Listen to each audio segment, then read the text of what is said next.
Architecture in Spain varies from the classical structures of the Romans to the avant-garde creations of Gaudi. Even though these architectural styles vary dramatically, each of them exhibit a mixture of function and artistic design. Join us as we take a brief tour of the diverse world of Spanish architecture.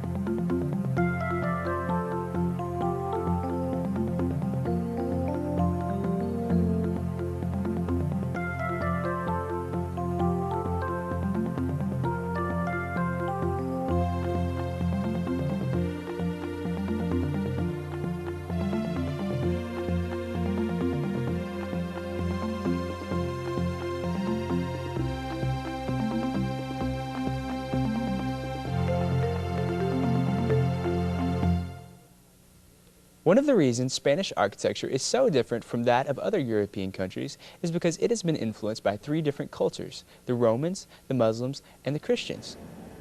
The Romans ruled in Spain for more than 6 centuries, from 218 BC to 409 AD. While much of their architecture has vanished with time, Spain is lucky to still have several well-preserved monuments today. Roman architecture emphasized functionality. Massive aqueducts like this one in Segovia were used to channel water, and roads and bridges were used to facilitate transportation. But in addition to the pursuit of function, the Romans also realized the importance of visually appealing design. For example, in Merida, we find a beautiful Roman theater and several Roman ruins with mosaic designs that still exist today. The next major architectural contribution was made by the Moors, who ruled parts of Spain from 711 to 1492. The hallmark of this period is the construction of the Great Mosque of Córdoba. The exterior of the mosque consists of a beautiful courtyard, but Moorish architecture reserved the most lavish decorations for the interior of the buildings, using ornate designs based on geometry, calligraphy, and plant motifs. We're in the Aram of the Mezquita de Córdoba, and the Aram is the part of the mosque that is the interior space. It's really spacious. You can tell the difference between Islamic and earlier architecture because of the abundance of space in Islamic architecture. And the Aram is very characteristic of that because it is just the biggest space in the whole mosque. This is one of the examples of the three main types of Islamic decoration in their architecture. This is La Saria, which is characterized by geometric shapes in a work of architecture.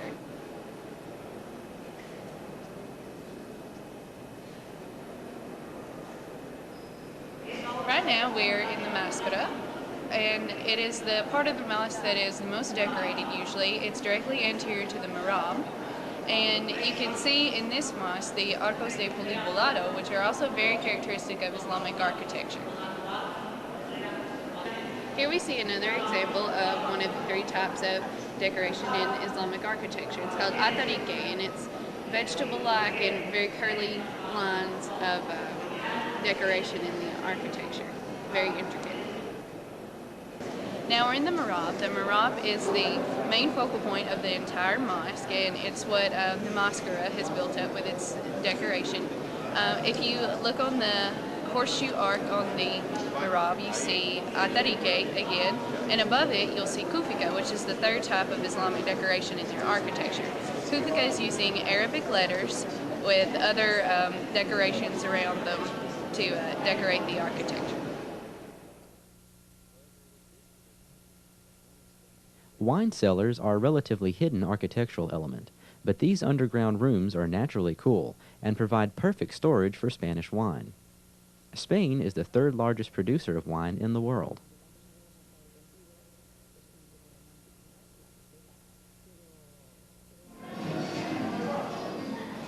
The city of Barcelona is home to one of the more interesting architectural styles that exist in Spain.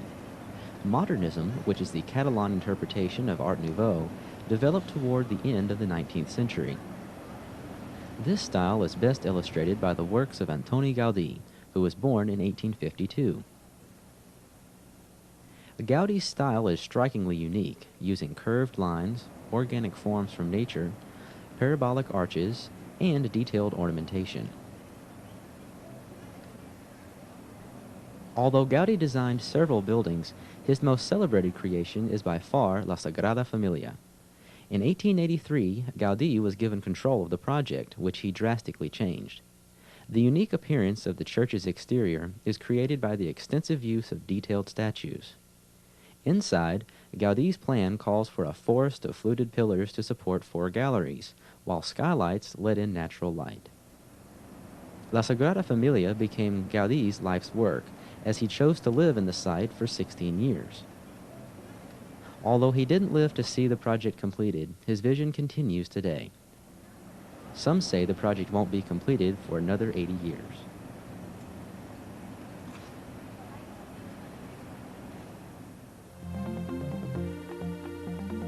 Many people believe that the word Gaudi developed in response to the detailed work of Gaudi.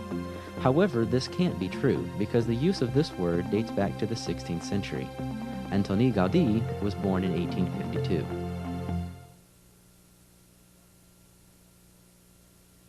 The typical church style in Segovia is the Romanesque church. Some examples of this are the Church of San Millán and San Martín. These churches can be identified by their rows of columns and arched windows. The churches also have many carvings on the sides of the buildings as well as on the tops of columns. These carvings have animal, both real and fanciful animals, as well as vegetation themes. The sculpting was used to both illustrate biblical messages to the illiterate as well as for solely decorative purposes. Another interesting church in Segovia is La Iglesia de la Vera Cruz, or the Church of the True Cross. This church is unique because of its central plan. One of only 3 churches of this style in Spain, the church is built around a central point with 10 sides on the exterior and is round in the middle. This church is said to hold a piece of the true cross of Jesus. Located on the Plaza Mayor, La Catedral de Segovia is an excellent example of blended genres in architecture. The Cathedral of Segovia, dating from 1525 and consecrated in 1678, is said to be the last great Gothic church in Spain. Because the church was built at the end of the Gothic era and designed by Rodrigo Gil de Hontañón, who was trained in classical architecture, the cathedral also shows some classical elements. The dome is of classical design, as well as the windows, which have arcos de medio puntos, or rounded tops. A traditional Gothic-style window would have arcos apuntados, or pointed tops. Other aspects of the cathedral's exterior that do hold true to the Gothic design are the pináculos at the tops of the counterforces, as well as the arrobantes, or flying buttresses, which serve to transfer water away from the center of the cathedral and through the mouth of a gargoyle. The interior of the cathedral has very high ceilings and is well lit by many stained glass windows. The Gothic style is illustrated here with the use of bóvedas de crucería, which is seen at the intersection of 2 vaults with pointed arches. I'm like gripping the microphone.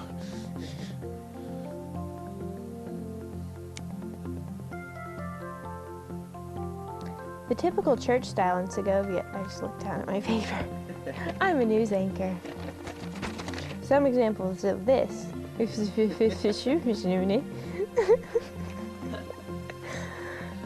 typical church style, I'm smiling too much now, I'm like, I love churches. Okay. And here you can see what are we seeing here? 2 distinct Features of Islamic architecture. Okay, let's try it again. Looks like a horseshoe because it's wide at the top, and it's like leaves coming off of a vegetable, something like that. That's very characteristic.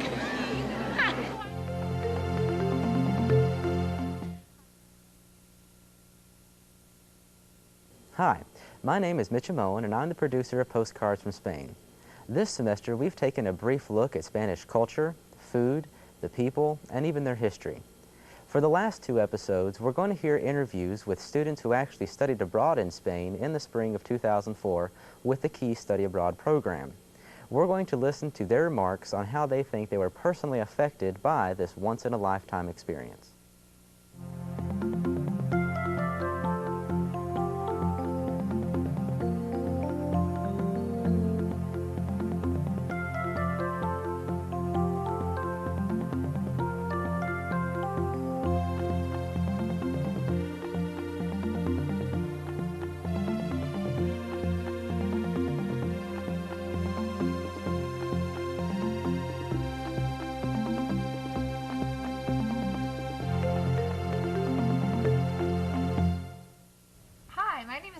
Rankin, and I'm here with some of my friends I went to Spain with, and I just felt like we should talk about the time we went to the Alcazar. I think it's funny because the whole castle actually, like, almost the whole castle blew up in the 1800s because they used to use it as a storage place for the armories and for, like, old weapons and old ammunition and stuff, so it blew up. So when they rebuilt the castle, they decided it didn't necessarily have to actually look like the castle did, and they just wanted to make it look very much like a castle you'd see in a storybook. So that's why it looks really, you know, like perfectly like exactly. And it has the moat, the really deep moat. The really deep moat, and none of the castles in like Spain actually the moats There's no water in the moat. ever fill up. So there's trees. I liked how you could see the whole city from the very top. I think that's where some of my favorite pictures of Segovia are from, because you have the cathedral and the whole city. I thought it was really pretty. I did too. I thought it was really neat how you get to see the bed where Ferdinand and Isabella slept and everything. That was just really interesting. Like, whoa, they were actually there at one point a long time ago. And I had like a similar feeling like when we went to Granada and we saw Ferdinand and Isabella's tomb. And we didn't just have to get to see the tomb, we got to go down and see the crypt. So we were like 6 feet away from their coffins. And I was like, wow, this is so magical. And then people were like behind me like, move ahead, we want to see it too. And so I would like go down like 2 or 3 times just to see it for a few minutes at a time. I liked seeing the church where they got married, like actually in Segovia, because that's when, you know, that set the stage for the whole future of Spain and everything that happened after that. And the church was just right there, and we were like, oh, this is the church where they got married, and this is where all of history changed. And where she was crowned, Queen of Castile. That was wow. It's amazing to like go to school like down the street from places like this, you know. Yeah, so look out our classroom window and see, oh, Gothic Cathedral, oh. Yeah, walk down the street. There's a Roman aqueduct that was built 2,000 years ago.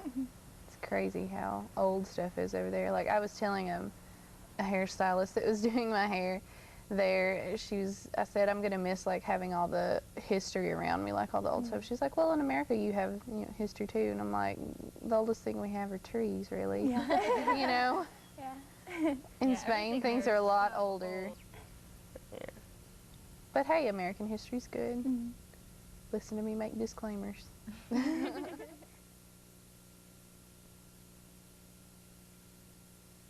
Hi, I'm Jolene. I also went to Spain, and we were just talking about how the bar scene is very different in Spain because it's not so much like a bar as it is a cafe.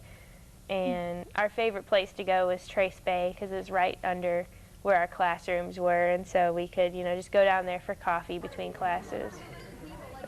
Yeah, and the guy who owns the bar, Tomas, he's a really nice guy, and he's been, you know, like becoming friends with all the people who go down there for all the trips and everything. So he was always really nice to us, and sometimes he'd even have us come and like translate stuff for him. Like if there was an American person who came to the cafe to eat and they didn't know what was going on, we'd go over and be like, oh, you know, we speak Spanish or whatever. So that was kind of fun. Yeah, I had to translate for some French people that came in. They were wanting to buy stamps, and they thought that you could buy stamps in bars. I guess it's that way in France or something, but I had to direct them to the Estanco, which was like kind of strange because, you know, it's a tobacco shop, but you also buy stamps there. So many things are different. It's really like there's weird. So many dual like places. Like bars are also cafes, and they're also, you know, take your family there, and then, you know, the Stancos are, you get stamps or phone cards or cigars or cigarettes. And it's like a totally different like view in Spain because like you think tobacco shop in the United States, you think some little rundown redneck place or something like that, not some place where you buy stamps and phone cards and, you know, same thing with the bar. Different things like that, and it's just, yeah, exactly. It's the same thing with the bar because you think honky tonk or something like that here, but it's, or you think motorcycle guys, or I don't know. But it's definitely not that at all. So I like to go to La Colonial a lot too, though, and get the chocolate. And the tortitas, the little waffles with the chocolate sauce and whipped cream. My favorite thing, though, is just the tapas. Oh yeah, and I was gonna say. Since, you know, we became friends with Tomas and Daddy. and Jota and all of the bartenders, and, you know, they would give us extra tapas when we got coffee and stuff.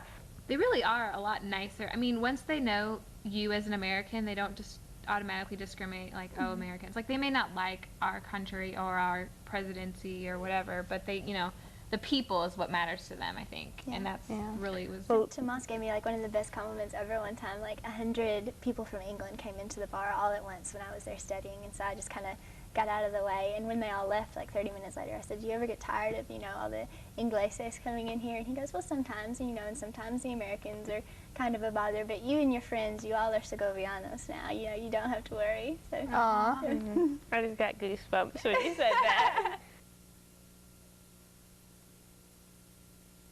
Well, I think, too, not even just being in Spain, it was just like we were all there and out of our, you know, comfort zone. So we, you know, talked to people we wouldn't normally talk to, and we, you know, went places like, you know, I wouldn't necessarily, in America, I wouldn't just get real excited and, you know, run out to the art gallery opening. But, you know, we were like, oh, well, this is something we need to experience while we're in Spain. I think we took a lot more advantage of the available activities and the culture around us, because it was, you know, we only had 3 months to be there and we had to experience everything. I think we were a lot more open to the possibility of meeting new people and seeing new things, and, you know, it was just, we went with almost no expectations, because, I mean, you know, we expected to have a good time, but none of us had actually lived in Spain for 3 months, so we didn't have any, you know, set expectations. This is what it's going to be like. So, you know, I think that helped a lot, too.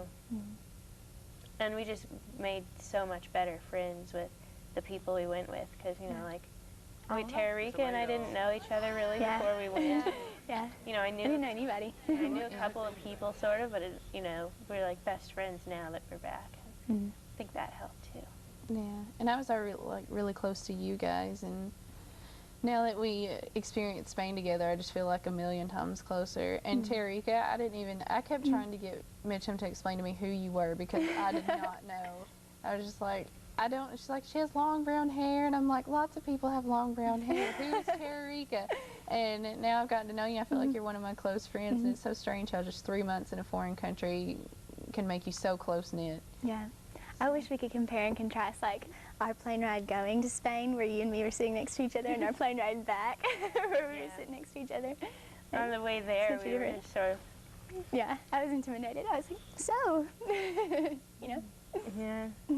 And we were all, at that point, too, we were all still thinking about, I'm going to miss my mom and dad, and I'm going to miss my friends at home and my boyfriend. And then on the way home, we were like, I'm going to miss Spain. We all had the common bond of missing the same thing. Like I said,